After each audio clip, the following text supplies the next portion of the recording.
रामनगर में शिक्षा के नाम पर हो रही मनमानी को लेकर प्रशासन एक्शन मोड में नजर आया है।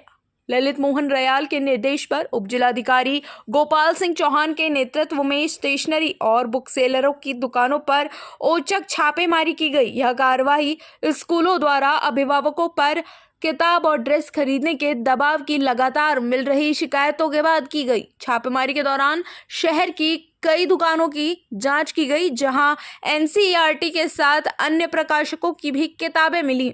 दुकानदारों का कहना है कि वे स्कूलों के निर्देश के मुताबिक ही किताबों का स्टॉक रखते हैं, लेकिन मौके पर मौजूद अभिभावकों ने अलग ही तस्वीर पेश की। उनका कहना था कि स्कूल की ओर से दी जाने वाली पर्चियों में केवल कक्षा का जिक्र होता है, किसी खास किताब या प्रकाशक का नाम स्पष्ट नहीं होता। एसडीएम गोपाल सिंह चौहान ने साफ किया कि अब स्कूलों का भी निरीक्षण किया जाएगा। जरूरत पड़ने पर बच्चों के स्कूल की बैग की जांच भी की जाएगी, ताकि यह पता चल सके कि कौन सी किताबें पढ़ाई जा रही हैं और कहीं किसी खास प्रकाशक को बढ़ावा तो नहीं दिया जा रहा। वहीं स्कूल ड्रेस के मामले में भी प्रशासन सख्त नजर आया। ओवर रेटिंग पर कड़ी कार्रवाई की चेतावनी दी है। प्रशासन की इस कार्रवाई से साफ है कि अब शिक्षा के नाम पर हो रही मनमानी पर लगाम कसने की तैयारी शुरू हो चुकी है। सर, निजी स्कूलों की मनमानी लगातार चल रही है और डीएम साहब के भी आदेश हैं। आपने रामनगर में बुक सेलरों के यहाँ छापामार कार्रवाई की है, किस प्रकार की कार्रवाई की गई? देखिए, मैंने आज 3 जो बुक सेलर हैं उनके यहाँ निरीक्षण किया है और निरीक्षण के दौरान मुझे एनसीईआरटी की बुक्स भी मिली है और आपके एवरग्रीन पब्लिकेशन हैं, कई भारतीय पब्लिकेशन हैं, कई पब्लिकेशन की बुक्स वगैरह मिली है और उनसे भी मेरी बातचीत हुई है और उनके द्वारा ये बताया गया है कि एनसीईआरटी के अलावा कुछ बुक्स रिकमेंड करते हैं, स्कूल वाले रिकमेंड करते हैं, उसको भी हम देते हैं। हालांकि जब मैंने पब्लिक से पूछा, पब्लिक से भी मेरी वार्ता हुई है, उनके द्वारा भी बताया गया है कि कुछ पर्ची वगैरह हमको स्कूल से मिलती है, लेकिन जब मैंने पर्ची का अवलोकन किया, जब मैंने पर्ची देखी तो उसमें उन्होंने केवल क्लास लिखा हुआ था। कौन सी बुक उन्होंने रिकमेंड की है ये कहीं भी कोई जिक्र नहीं था। तो इसको लेके स्कूलों के भी निरीक्षण किए जाएंगे, स्कूलों में भी देखा जाएगा, बच्चों के बैग भी चेक करने पड़ेंगे कि स्कूल वालों ने कौन सी बुक इन्होंने रिकमेंड की है। सर, अगर देखा जाए तो किताबों के साथ साथ स्कूलों की जो ड्रेस हैं, ड्रेस पर भी जो है दुकानें चिन्हित की गई हैं और जो है निर्धारित मूल्य से ज़्यादा मूल्य पर ड्रेसें बच्चों की बेची जा रही हैं।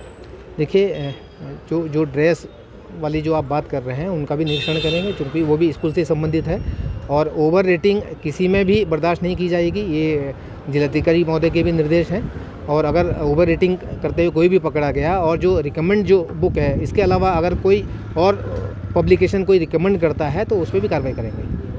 आपको बता दें कि रामनगर में प्राइवेट स्कूलों की मनमानी के खिलाफ जहां एक और सरकार ने सख्ती अपनाई है, तो वहीं जिलाधिकारी ललित मोहन रयाल ने भी जिले भर में सरकारी स्कूल जो प्राइवेट स्कूलों की मनमानी है उसके खिलाफ रोक लगाने को लेकर अधिकारियों को निर्देश दिए हैं। जिसके क्रम में रविवार की शाम को एसडीएम गोपाल सिंह चौहान ने रामनगर में बुक सेलरों की दुकान में औचक छापामार कार्रवाई की, जिसके बाद कई बुक सेलरों में हड़कंप मच गया। तो वहीं निरीक्षण के दौरान एसडीएम गोपाल सिंह चौहान ने बताया कि लगातार सुनने में आ रहा है कि जो अभिभावकों पर अतिरिक्त बोझ डाला जा रहा है और जो पब्लिक प्रकाशन की जो प्राइवेट प्रकाशन की पुस्तकें हैं वो जो है दुकानों को पर्सनली रिकमेंड की जा रही है, जिसको लेकर आज ये कार्रवाई उनके द्वारा की गई। उन्होंने बताया कि कार्रवाई के दौरान कई अभिभावक भी मिले जिनको सिर्फ स्कूल संचालकों द्वारा एक पर्ची दी गई थी और पर्ची पर सिर्फ बुक सेलर का नाम और क्लास लिखी गई थी और किताबों का कोई वर्णन उसमें नहीं किया गया। तो उन्होंने बताया कि अभिभावकों से भी इसमें बात की गई और उन्होंने कहा निश्चित तौर पर यदि जो एनसीईआरटी की बुक हैं उनके अलावा जो भी प्राइवेट प्रकाशन की जो बुकें लगाई जा रही हैं और बच्चों पर और अभिभावकों पर अतिरिक्त बोझ डाला जा रहा है, इसके खिलाफ कार्रवाई की जाएगी। और उन्होंने साफ तौर पर कहा कि जो बच्चों की स्कूल की ड्रेस है उसको लेकर भी शिकायतें मिलने की दुकानें चिन्हित स्कूल संचालकों द्वारा की गई हैं, यहाँ भी छापामार कार्रवाई की जाएगी। साथ ही उन्होंने कहा कि इस मामले में शिक्षा विभाग के अधिकारियों को भी निर्देशित किया गया है कि प्राइवेट स्कूलों में औचक छापामार कार्रवाई करें और किसी भी प्रकार की अनियमितता मिलती है तो उनके खिलाफ कार्रवाई करने की भी बात की है। तो वहीं उन्होंने कहा है कि अभिभावकों पर जो निर्धारित मूल्य से ज़्यादा जो वसूली की जाएगी तो संबंधित दुकानदार के खिलाफ कड़ी कार्रवाई भी की जाएगी। और उन्होंने इस मामले में अभिभावकों से भी प्रशासन को सहयोग करने की अपील की है। रामनगर से राजीव अग्रवाल के साथ कैमरामैन बंटी अरोड़ा, जे न्यूज़।